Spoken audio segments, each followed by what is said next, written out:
Assalamualaikum warahmatullahi wabarakatuh. Saya Anggun Florisita Ramadhani dengan NIM 21129012 dari Prodi PGSD. Di sini saya akan menjelaskan mengenai sistem peredaran darah pada mata kuliah Konsep Dasar Biologi SD. Baiklah, materi yang pertama yaitu mengenai alat peredaran darah dan manusia.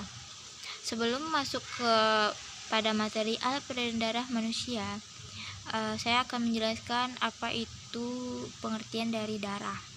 Darah adalah cairan yang mengalir dalam tubuh. Darah mengalir di dalam bagian tubuh, disebut juga dengan peredaran darah. Nah, alat peredaran darah ini meliputi jantung dan pembuluh darah. Nah, jantung nantinya akan memompa darah sehingga dapat mengalir dalam pembuluh darah. Jadi dapat disimpulkan bahwa alat peredaran darah manusia terdiri dari jantung dan pembuluh darah. Nah, alat peredaran darah yang pertama yaitu jantung. Letak jantung ini terletak di dalam rongga dada agak sebelah kiri yang terlindungi oleh tulang rusuk. Nah, rongga jantung ini terdiri dari 4 ruang. 2 ruang ini dibagi menjadi 2, yaitu 2 ruang di sebelah kiri dan 2 ruang pula di sebelah kanan. Nah, dapat dilihat dalam gambar.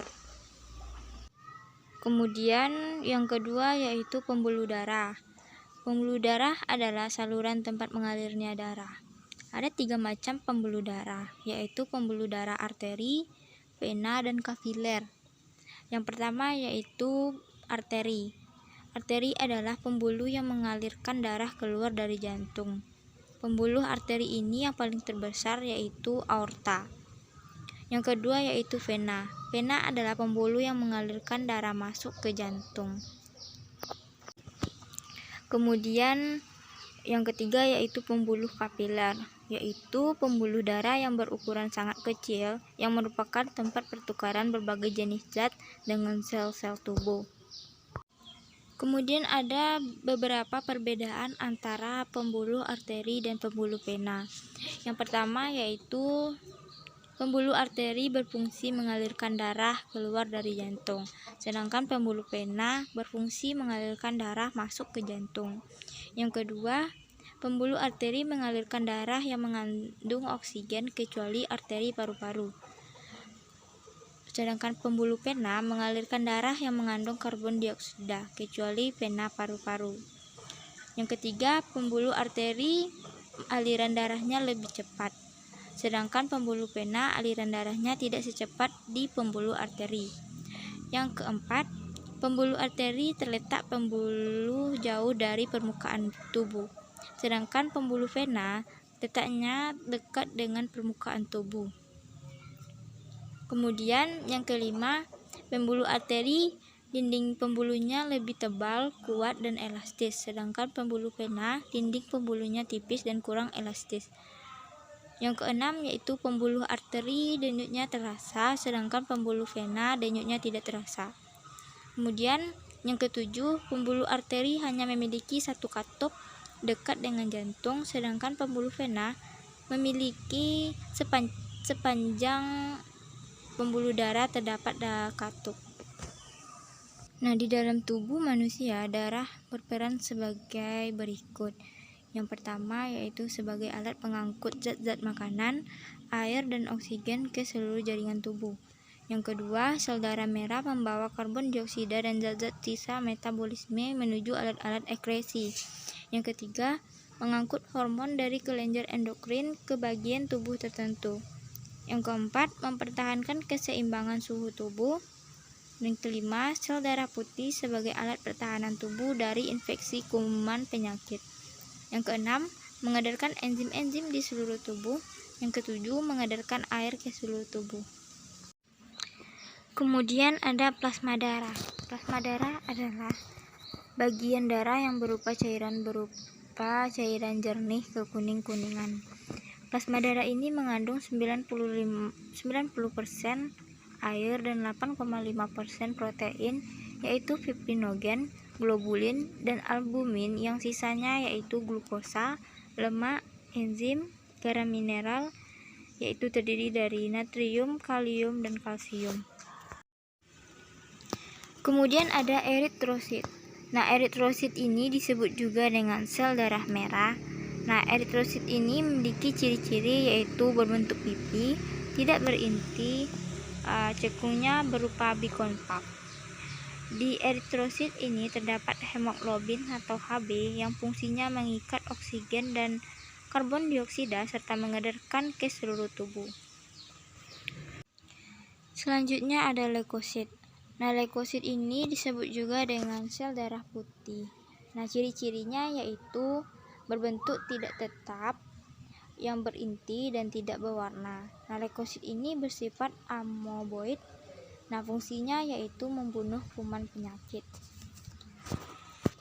Kemudian ada trombosit. Nah, trombosit ini atau disebut juga dengan keping darah, yaitu berbentuk tidak teratur dan tidak berinti yang memiliki ukurannya lebih kecil. Nah, trombosit ini berfungsi sebagai membantu proses pembekuan darah. Nah, ada beberapa proses skema pembekuan darah yaitu disebut juga dengan trombosit. Yang pertama, trombosit mengeluarkan trombokinase.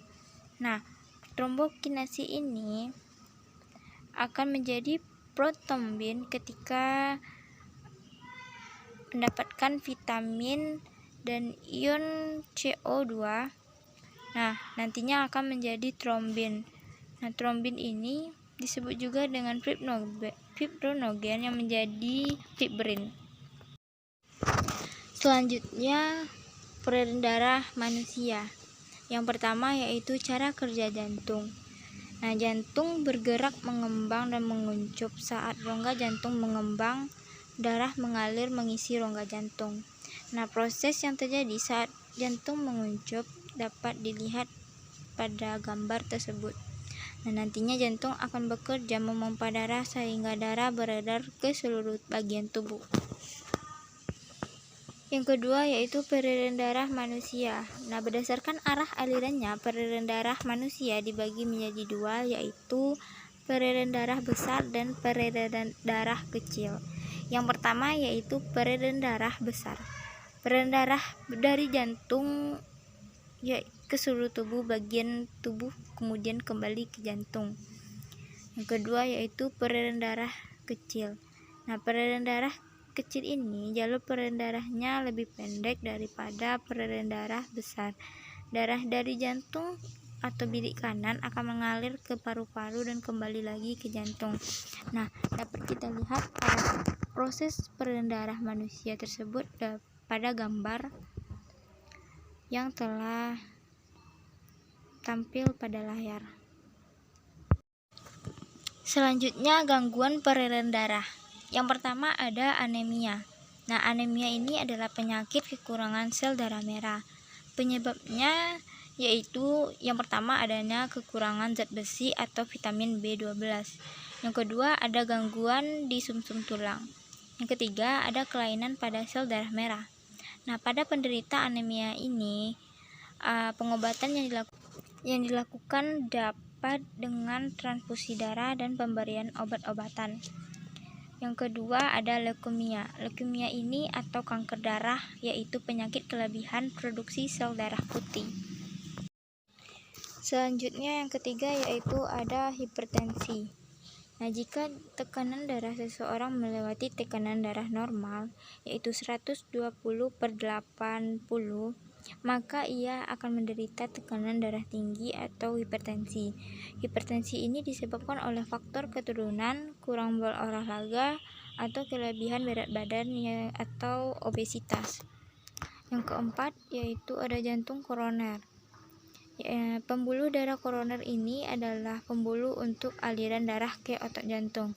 Penyakit jantung koroner ini terjadi akibat penyumbatan pada pembuluh darah koroner sehingga kerja otot jantung memompa darah akan terganggu. Sekian materi yang dapat saya sampaikan mengenai sistem peredaran darah manusia. Kalau ada salah dan jangan mohon maaf. Wabillahi taufik wal hidayah. Assalamualaikum warahmatullahi wabarakatuh.